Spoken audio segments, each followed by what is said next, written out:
between both the states is still continuing, and unless water sharing is finalized by the Tribunal Section 3 of ISRWD Act 1956, the question of notification of jurisdiction of boards should not arise.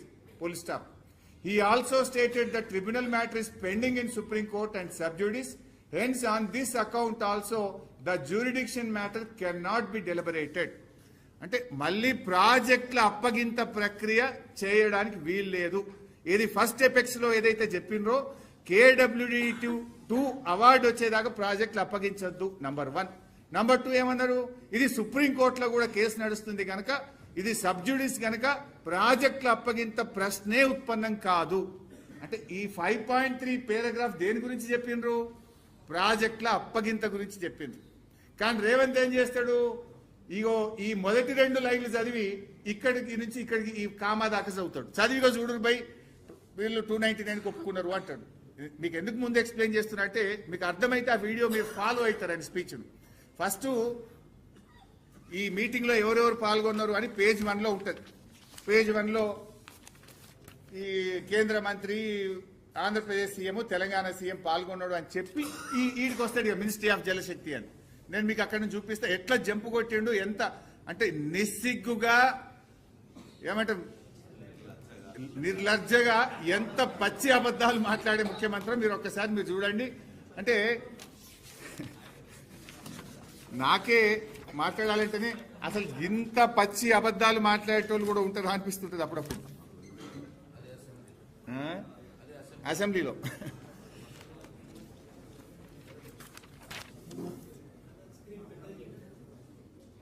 ఏమైంది బాబు?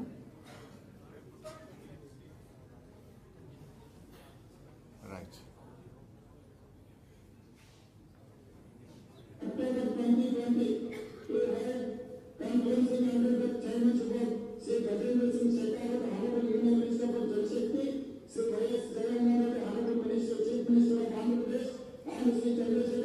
ఇక్కడ start అయితే చూడండి.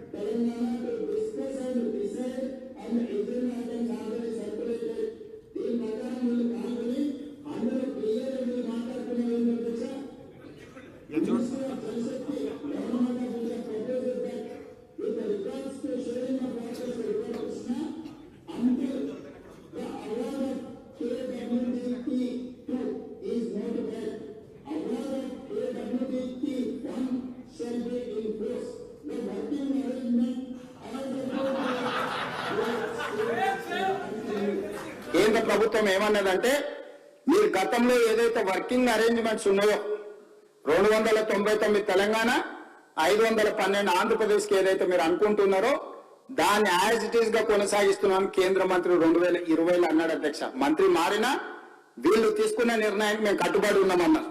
అప్పుడు ఒకవేళ ఏదైనా ఈ రోజు తప్పులు పడుతున్న చంద్రశేఖరరావు గారు మాట్లాడాల్సింది, పాతది తెలిసో తెలియకనో తప్పు చేసినాం, ఇప్పుడు మా ఆలోచన మా విధానాన్ని మార్చుకున్నాం, మా తెలంగాణకు రావాల్సిన నీళ్ళు ఇన్ని అని అడగలేదు అధ్యక్ష.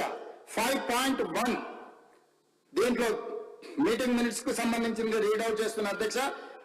Honourable chief minister of Telangana expressed his gratitude to Honorable Union Minister for giving him the opportunity and requested for the proceedings of the second Apex Council meeting to be recorded.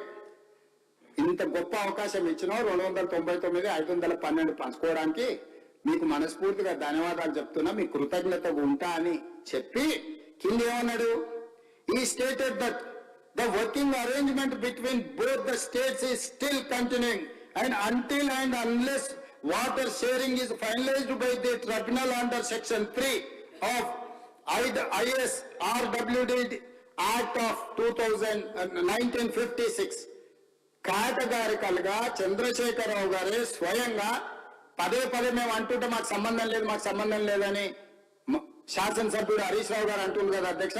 ఇది అఫీషియల్ మీటింగ్ మినిట్స్ అధ్యక్ష. ఇది Telangana state government document కాదు, government of India document. ఇది మనకి immediate గా meeting minutes మనకి circulate చేస్తారు అధ్యక్ష. ఈ మీటింగ్ లో క్లియర్ గా ఇది చంద్రశేఖరరావు గారు ఏం మాట్లాడినరో వాటికి సంబంధించిన మీటింగ్ మినిట్స్ అధ్యక్ష. ఎజెండా ఏముంది, ఎజెండాలో చంద్రబాబు నాయుడు గారు ఏం మాట్లాడినరు, ఎజెండాలో చంద్రశేఖరరావు గారు ఏం మాట్లాడినరో కూడా మీటింగ్ మినిట్స్ లో రికార్డ్ చేసిన దాంట్లో క్లియర్ గా 5.3లో చంద్రశేఖర్ రావు గారు categorical గా స్టేట్మెంట్ ఇచ్చిండు. He stated that the working arrangement between both the states is still continuing and until and unless water sharing is finalized by the tribunal under section 3 of ISRWD Act of 1956. Brijesh tribunal లో నీటి పంపకాలకు జరిగే వరకు ఇదే arrangements తో మేము ముందుకెళ్తాం, మాకు వేరే నీళ్ళే అక్కర్లేదని అక్కడ చెప్పొచ్చింది చంద్రశేఖర్ రావు గారు కాదా? ఇది అఫీషియల్ మీటింగ్ మినిట్స్ అధ్యక్ష. ఇది ఎవరో పార్టీ ఆఫీసులోనో ఏ పేపర్లోనో రాసిన పేపర్లు నేను కోట్ చేస్తలేను అధ్యక్ష. రేవంత్ రెడ్డి అనే వ్యక్తి ఒక అబద్ధాన్ని ఎంత నిస్సిగ్గుగా నిర్లజ్జగా ఎంత అబద్ధాలు మాట్లాడడంలో ఎంత దిట్టనో దీన్ని చూస్తే అర్థమవుతుంది.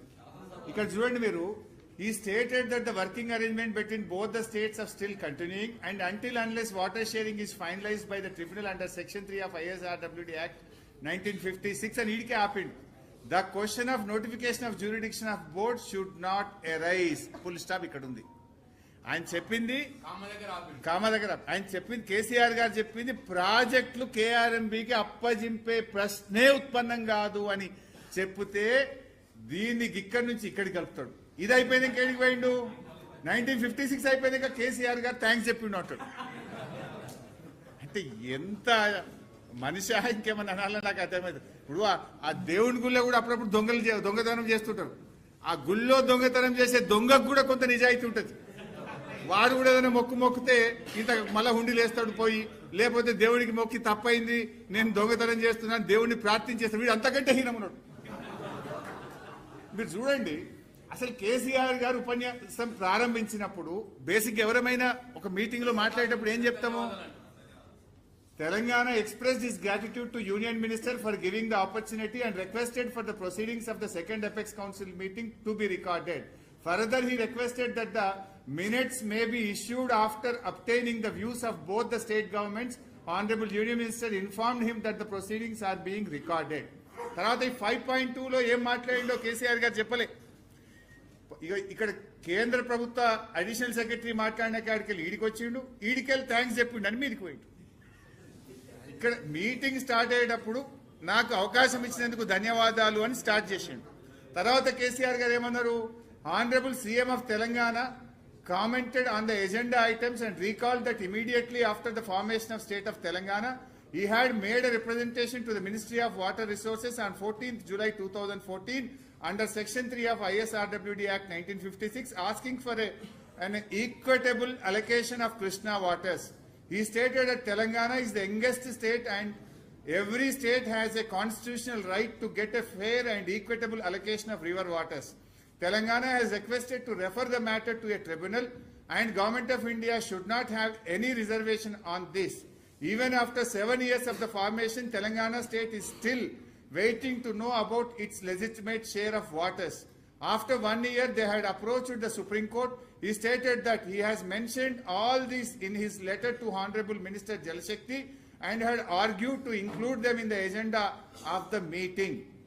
ఇంత స్పష్టంగా కేసీఆర్ గారు థ్యాంక్స్ చెప్పి రాష్ట్రం ఏర్పడ్డ 42 రోజుల్లోనే కృష్ణా నదీ జలాలు పునః పంపిణీ చేయాలని నేను లేఖ రాసిన, ఒక రాష్ట్రంగా మాకు హక్కులున్నాయి, ఒక ట్రిబ్యునల్ కాన్స్టిట్యూట్ చేయాలి, మీరు చెయ్యకపోతే మేము సుప్రీంకోర్టుకు పోయాము అని అంత స్పష్టంగా కేసీఆర్ గారు కేంద్ర మంత్రిని నిలదీసిండు ఆ మీటింగ్లో.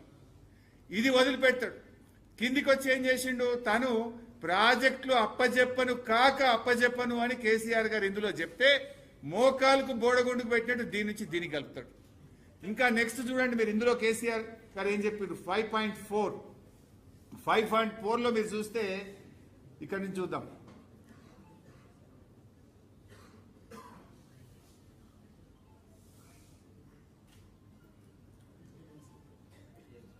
గోదావరి తర్వాత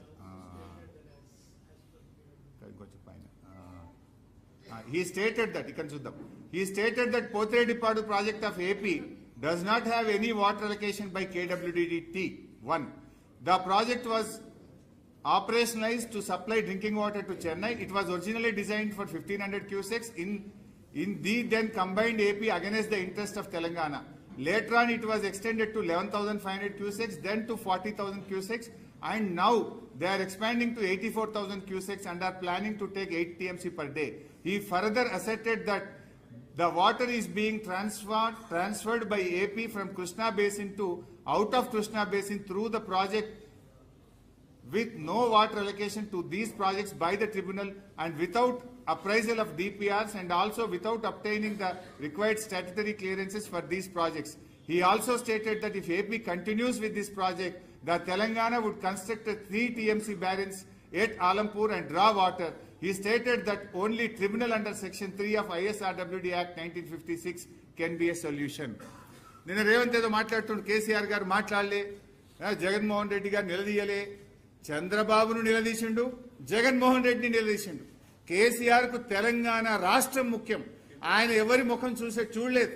ఇలా ఇది కేంద్ర మంత్రి సమక్షంలో, జగన్మోహన్ రెడ్డి సమక్షంలో పోతిరెడ్డిపాడు అక్రమ ప్రాజెక్టు నాన్ బేసిన్ కు మీరు నీళ్లు తీసుకుపోతున్నారు. బిడ్డ, మీరు పోతిరెడ్డిపాడు ఆపకపోతే జూరాల దగ్గర నేను పెద్ద బ్యారేజ్ గట్టి నీళ్ళని గుంజుతా, ఆలంపూర్ దగ్గర బ్యారేజ్ గట్టి నేను నీళ్ళని గుంజుతా అని on the face of Andhra Pradesh chief minister KCR గారు మీటింగ్ లో హెచ్చరించింది. దీన్ని మాట్లాడాడు రేవంత్ రెడ్డి. ఇది చూపాడు. నీకు అంత ధైర్యం ఉందా? నువ్వు మాట్లాడతావా? ఫస్ట్ ఎపెక్స్ లో ఆనాడు చంద్రబాబు నాయుడు పాలమూరును వ్యతిరేకిస్తే కేసీఆర్ గారు పీపీటీ ఇచ్చిండు. అక్కడ ఇగో చూడు, చంద్రబాబు నాయుడు పాలమూరును దత్తత తీసుకున్నాడు అనే పీపీటీ ఆయన వీడియో ఆయనకే చూపించిండు. బీజేపీ మేనిఫెస్టో చూపించిండు, కాంగ్రెస్ మేనిఫెస్టో చూపించిండు. ప్రధానమంత్రి మహబూబ్ నగర్కి వచ్చి పాలమూరు ప్రాజెక్టుకు అనుమతులు ఇస్తా అని ప్రధానమంత్రి మాట్లాడిన వీడియో చూపించి బీజేపీ ఒప్పుకున్నది, కాంగ్రెస్ ఒప్పుకున్నది, తెలుగుదేశం ఒప్పుకున్నది, ఎట్లా ఆపుతారు పాలమూరు అని చంద్రబాబు నాయుడు ముఖం మీద బల్లగుద్ది ఫస్ట్ ఎపెక్స్ కౌన్సిల్ లో మాట్లాడింది. సెకండ్ ఎపెక్స్ కౌన్సిల్ మీటింగ్ లో బిడ్డను పోతిరెడ్డిపాడు ఆపకపోతే ఆలంపూర్ దగ్గర నేను బ్యారేజ్ కట్టి నీళ్లు గుంజుతాని మీటింగ్ లో చెప్పడమే కాదు, కేసీఆర్ గారు కేబినెట్ లో పెట్టిండు, ఆమోదించిండు, జీవో కూడా దీని మీద ఇచ్చి అంత గట్టిగా నిక్కచ్చిగా తెలంగాణకు నీళ్ల కోసం పోరాడిన నాయకుడు కేసీఆర్. ఎవడన్నా మెడ మీద తలకాయ ఉన్నోడు కేసీఆర్ గారు తెలంగాణకు నీళ్లలో అన్యాయం చేస్తుంటే నమ్ముతాడే? కేసీఆర్ ప్రాణమే ఇచ్చి తెలంగాణ సాధించిన కేసీఆర్ గారు తెలంగాణకు నీళ్లలో అన్యాయం చేస్తాడా? మెడ మీద తలకాయ ఉన్నోడు మాట్లాడే మాటనా? ఇగో రేవంత్ రెడ్డి రాజకీయాల కోసం రాష్ట్ర ప్రయోజనాల్ని కూడా ఫనంగా పెడతా ఉన్నాడు. అంటే ఇంత చిల్లరగా, ఎంత తప్పు. నిన్న అసెంబ్లీలో ఇంకో మాట మాట్లాడి స్టార్టింగే అబ్బాయి ఇంత బుద్ధి వచ్చిందా అని నేను అనుకున్నా. ఏమంటాడు, శాసనసభలో ఇక్కడ అబద్ధాలకు ఆస్కారం లేదు, శాసనసభలో మాటల గారడికి అవకాశం లేదు అని మాట్లాడితే ఇది చూసిన తర్వాత అనిపించింది నిజం అనే అక్షరానికి గిట్ట ప్రాణమే ఉంటే రేవంత్ రెడ్డి మాటలు చూసినాక అది ఆత్మహత్య చేసుకుంటుండే. అబ్బాయి అసలు ఇంత అబద్ధాలు మాట్లాడే రేవంత్ రెడ్డి నిజాలు మాట్లాడుతున్నా అని చెప్పి మాట్లాడితే ఆ నిజం ఉరిపెట్టుకుంటుండే కావచ్చు. ఈయన ఎన్ని అబద్ధాలు, అడిషనల్ సెక్రటరీ మాట్లాడిన దానికి కేసీఆర్ వాక్యాన్ని కలుపుతాడు. అంటే ఇంత గట్టిగా, అంటే ఈయన పద్ధతి చూస్తే ఎట్లుంటుందంటే ఇంకా ఆయన ఏమంటాడు, నిన్న ఇదంతా ఉత్తమ్ కుమార్ రెడ్డి గారు చాలా కష్టపడ్డాడు, రీసెర్చ్ చేసి కాగితాలన్నీ సమీకరించిండు, ఉత్తమ్ కుమార్ రెడ్డికి పిహెచ్డి ఇవ్వాలి, డాక్టరేట్ ఇవ్వాలన్నాడు. ఆయన అవన్నీ సమీకరిస్తున్నట ఈయన సీక్వెన్స్ లో పెట్టిండట. ఆ ఉత్తమ్ కుమార్ రెడ్డి తెచ్చిన డాక్యుమెంట్లు నేను సీక్వెన్స్ లో పెట్టి నేను అసెంబ్లీలో ప్రజెంట్ చేసిన అన్నాడు. ఏం సీక్వెన్స్ పెట్టినవరా అంటే మోకాలకి బూడగొండుకు పెట్టినావు నువ్వు. కేంద్ర అడిషనల్ సెక్రటరీ మాట్లాడిన దానికి కేసీఆర్ గారు మాట్లాడిన వాక్యములో సగం కలుపుతాడు ఈ పిచ్చి రేవంత్ రెడ్డి. నాకు మాటలు జారుతున్నట్టు కానీ ఆయన అసెంబ్లీలో మా జారినాక నేను ఈడ మా జారినా తప్పులేదు వాస్తవంగా చెప్పాలంటే. అంటే ఇప్పుడు చెప్పు రేవంత్ రెడ్డి, నేను అడుగుతున్నా, నాలుక కొయ్యాలి అన్నాడు. నేను అడుగుతున్నా రేవంత్ రెడ్డి, నువ్వు ఇంత అసెంబ్లీలో అబద్ధాలు మాట్లాడి యావత్ శాసనసభ వ్యవస్థను తప్పుదో పట్టించిన నీ నాలుక కొయ్యాలనా, ఎవరి నాలుక కొయ్యాలనో చెప్పు రేవంత్ రెడ్డి అని నేను అడుగుతా ఉన్నా.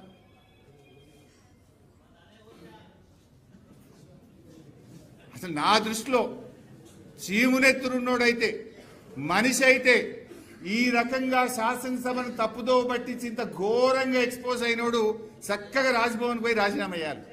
మనిషి అయితే చీమునెత్తున్నోడు అయితే. అంటే నిండు శాసనసభను తప్పుదో పట్టించినావు పూర్తిగా. అసలు పైన 2 లైన్లు కింద 2 లైన్లు కలిపి చదువుతాడు. కిందికి వెళ్ళి మళ్ళీ మీదికి పోయి మీటింగ్ ప్రారంభంలో థ్యాంక్స్ చెప్తే ఈయన 299 ఇచ్చినందుకు థ్యాంక్స్ చెప్పిండు అంటాడు. అసలు ఈ మనిషివా నువ్వేమన్నా? సరే, నేను ఇట్లా మాట్లాడితే ఇప్పటికే నాకు తెలిసిన నా మీద దాడి చేపిస్తాడు, నా మీద అక్రమ కేసులు పెడతాడు, అవసరమైతే హత్యాయత్నం కూడా చేస్తాడు. దానికి నేనేం భయపడను. గతంలో వరద బాధితుల్ని పరామర్శించడానికి పోతే ఖమ్మంలో రాళ్ల దాడి చేసిండు. ఇంకా దీనికి నిన్న ఒక మాట అన్నాడు. ఏమంటాడు? నిన్న దేవుడి మీద ఒట్టు పెట్టుకున్నా అన్నాడు. నేనా ఏంది? నిన్న అసెంబ్లీలో దేవుడి మీద ఆన అంటే నేను అంత సత్యమైన మాటలు మాట్లాడుతున్నా, ఇక దేవుడి మీద ప్రమాణం చేసినట్టు అసెంబ్లీలో మాట్లాడి ఈ పుణ్యాత్ముడు. ఈయన గతంలో రైతులకు రుణమాఫీ చేస్తా, 15 ఆగస్టులోక రుణమాఫీ చేస్తా దేవుడా అని ఆడపోయి యాదాద్రి లక్ష్మీనరసింహస్వామి మీద ప్రమాణం చేసిండు, భద్రాద్రి రాముల వారి మీద చేసిండు, మెదక్ చర్చి మీద చేసిండు, మహబూబ్ నగర్ లో జహంగీర్పీర్ దర్గా మీద ప్రమాణం చేసి దేవుణ్ణే మోసం చేసిన గనుడి రేవంత్ రెడ్డి నిన్న అసెంబ్లీలో కూడా దేవుడి మీద ప్రమాణం చేస్తున్నా, నేను సత్యమైన మాటలు మాట్లాడుతున్నా అంటాడు. ఇది సత్యమా? ఇవి సత్యమైన మాటలా?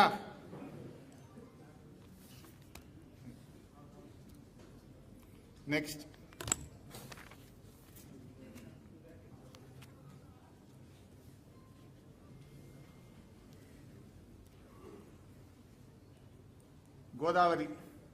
గోదావరి నదిలో